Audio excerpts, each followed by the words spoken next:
Hi guys, I'm Solset Lava, and it's been about 2 weeks since the launch of The Legend of Zelda Breath of the Wild, and I thought it would be good to talk a little bit about my own personal background with the Zelda series, as well as some of my initial impressions about Breath of the Wild so far.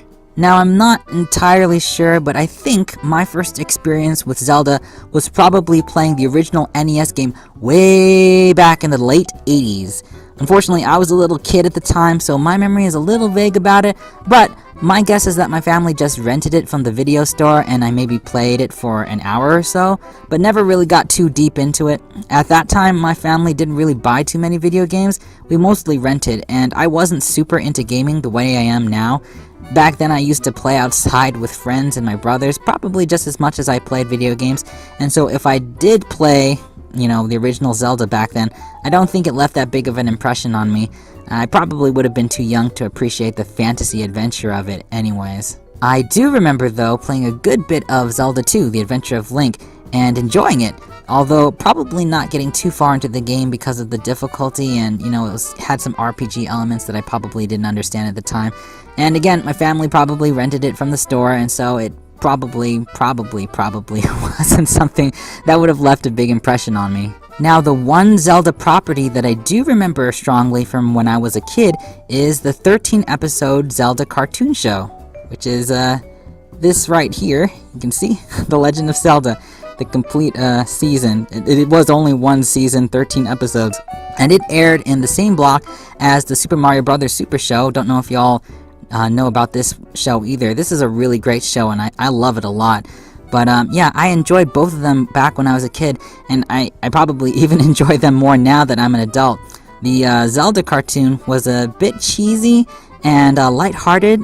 Link was kind of a lovable doofball, and he had a mullet, which maybe turned me off a bit as a kid because it just seemed kind of weird for a fantasy.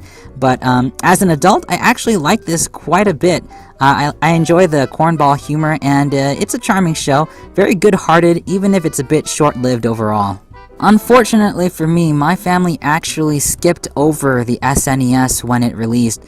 We were actually living in an entirely other country at the time, Germany, actually, and so we didn't have any idea what was going on in the world of gaming for a couple of years, and we wound up completely missing out on the SNES console generation, which is a real shame considering there were so many incredible games that came out on the SNES.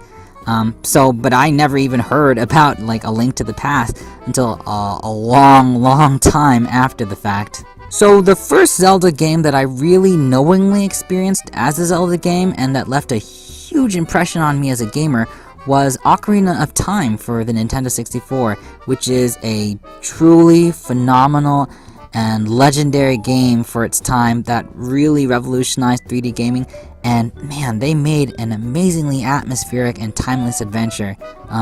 Funny story, my first experience with the game was when my older brother rented it from a video store, and at the time, I wasn't into fantasy at all. I thought it was kind of cheesy and cornbally, and so when I saw the sword and the shield on the game's, the box art cover, and the weird name Zelda was on there, I wasn't familiar with the franchise very closely, and all I knew about was Zelda Fitzgerald, and Zelda is kind of a southern name, I think, so I actually complained to my brother, wondering why he went and picked up what I thought looked like a lame-looking game, which is kind of embarrassing looking back on it now, but, then he started playing it a bit, and I was watching, and I just got my interest piqued until eventually I sat down to play it too, and I was just, I got totally bowled over with how incredible it was. By now I've beaten the game a few times since then. I even have the 3DS version, which you can see here. This is a really good remaster of the game, but I'd really love to see an HD home console version of it on the Switch. Nintendo, put it on the Switch.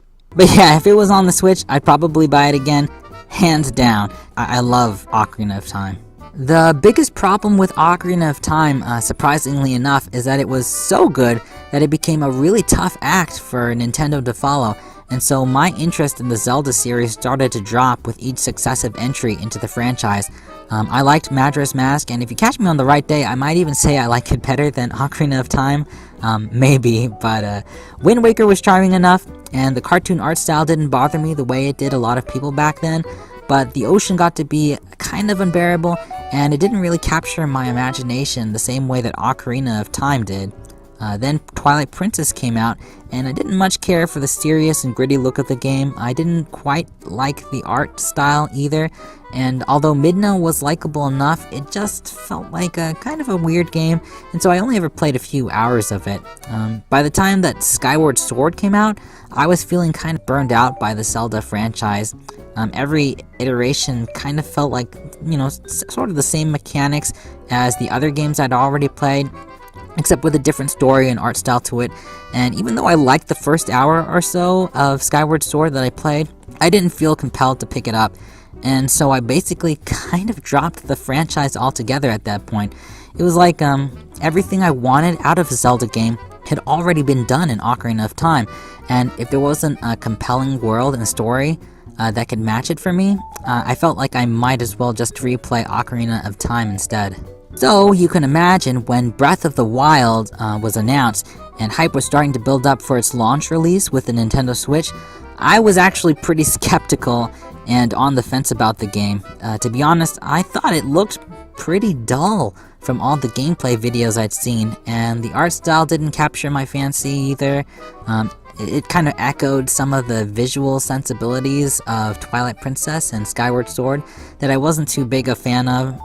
That all said, Breath of the Wild was a major launch game releasing with the Switch, and I was super hyped for the Switch. I'm still kind of hyped for the Switch, to be honest, because I absolutely loved Splatoon and Smash Brothers on the Wii U and on the 3DS, and my experience with those games really rebuilt my love for Nintendo, so I was definitely on board with getting a Switch at launch, particularly since I've been a huge fan of Nintendo's handhelds, and I figured they would continue the tradition of awesome portable gaming with the Nintendo Switch. I really loved the DS, and I saw that same potential for awesomeness in the Nintendo Switch.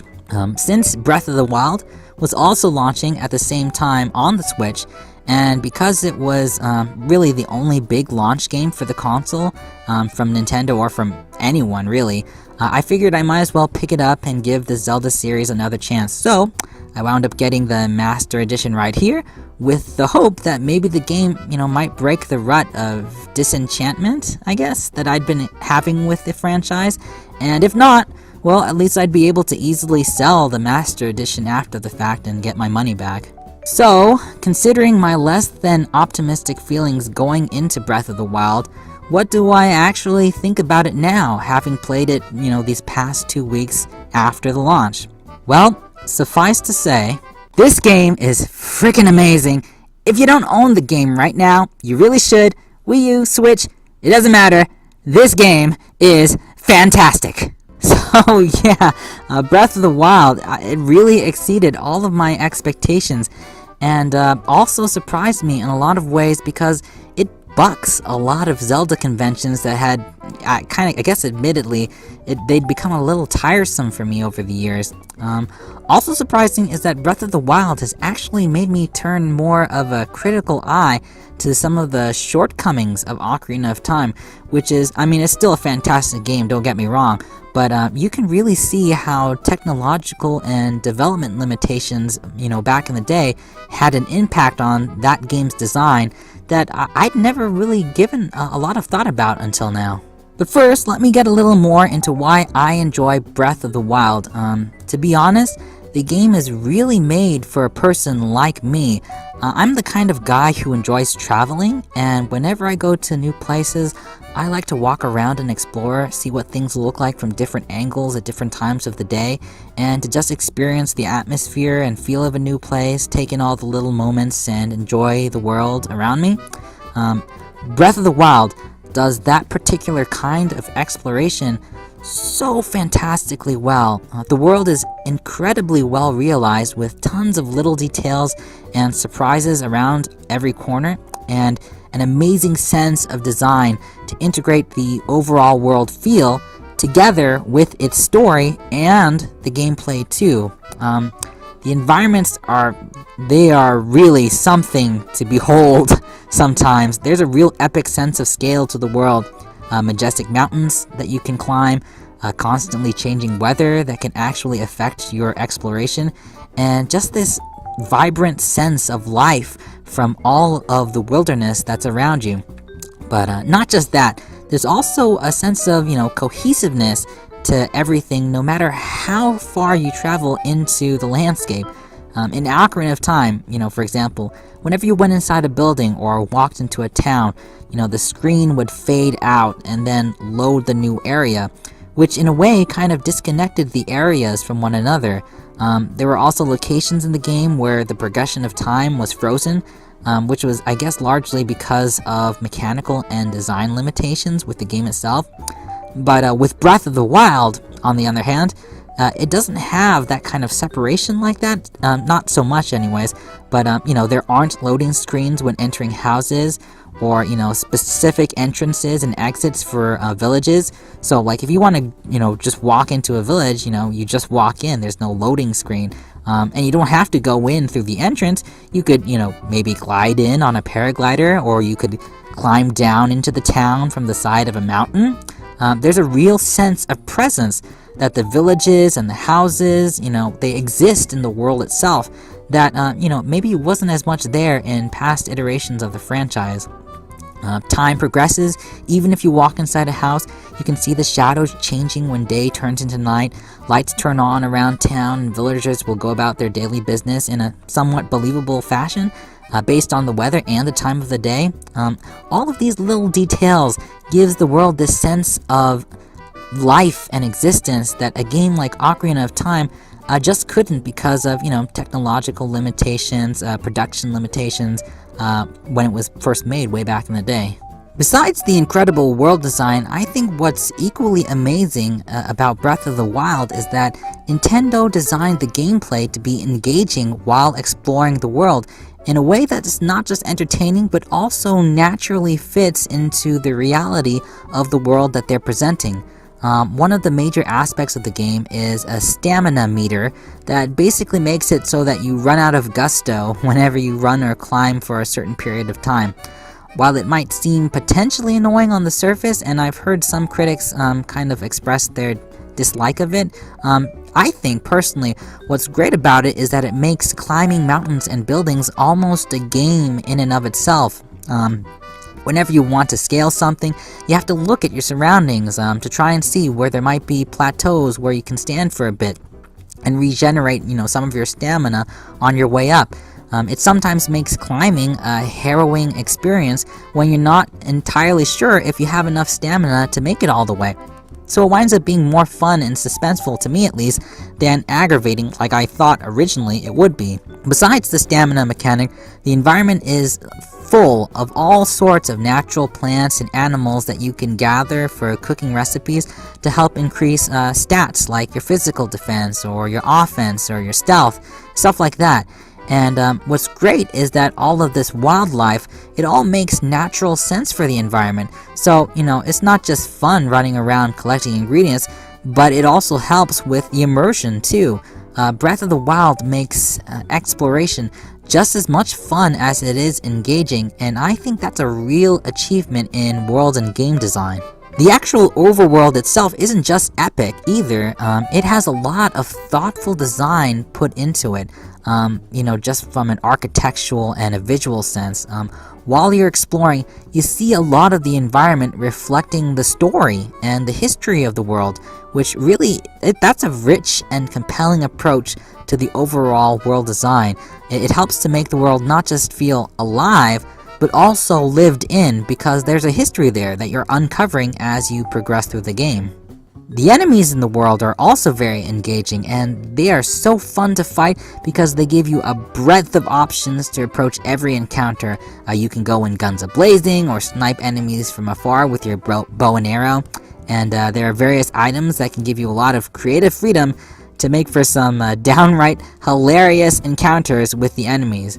There's also the durability mechanic for the weapons. They break after using it a set number of times in the game, And I think that also helps to keep things fresh and encourages you to stay on your toes and try out new weapons and approaches to the game, to keep things from getting stale from using the same weapon over and over again. It's really a blast fighting the enemies so far, and I'd almost even say more so than Ocarina of Time. And that kind of brings out a negative aspect of Ocarina of Time that I'd never much considered before. Ocarina of Time's enjoyment really comes from the experience itself, from the great atmosphere, the compelling legend, and the puzzle solving in all the dungeons. But the gameplay itself, well, it controls very well, but maybe it's not so much fun to play more than once, I don't think. Ocarina of Time is kind of like a really awesome 90s anime that once you've experienced it, you don't necessarily need to go back and rewatch all the time because you've already gotten most of the enjoyment you wanted from it the first time around.